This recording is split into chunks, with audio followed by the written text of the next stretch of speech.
The US has expressed its concern over the fugitive whistleblower Edward Snowden's bid for temporary asylum in Russia.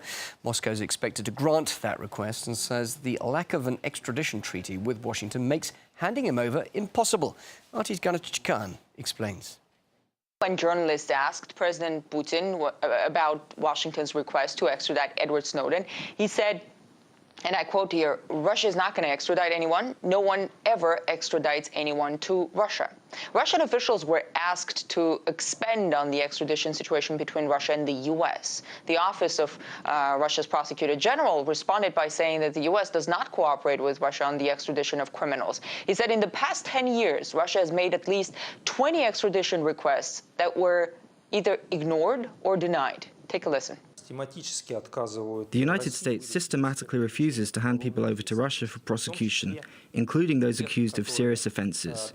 We have plenty of examples of such behaviour, around 20 cases in the last 10 years. We've been denied the extradition of killers, outlaws and people implicated in corruption.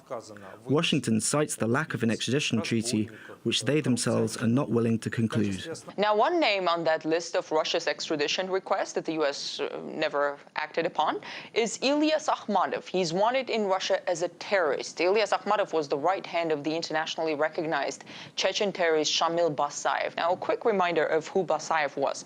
In 1995, Shamil Basayev and his gang attacked the city of Budyonovsk and took up to 1,800 residents of that city hostage in a hospital, including 150 children. At least 140 people died as a result of that attack.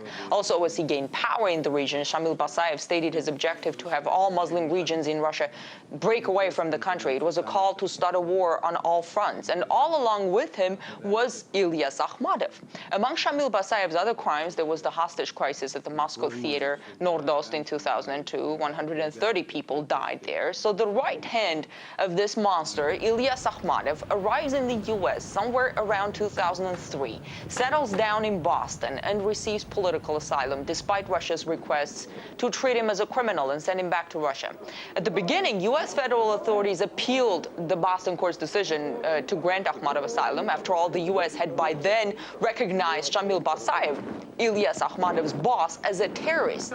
But nothing came out of that appeal. Federal authorities later withdrew their opposition to granting Ilyas Akhmadov asylum after a number of political heavyweights in the U.S. tuned in to support the Chechen militant. So according to Russian officials, there is no history of extraditions between the U.S. and Russia. Instead, there is a history of requests ignored and requests denied.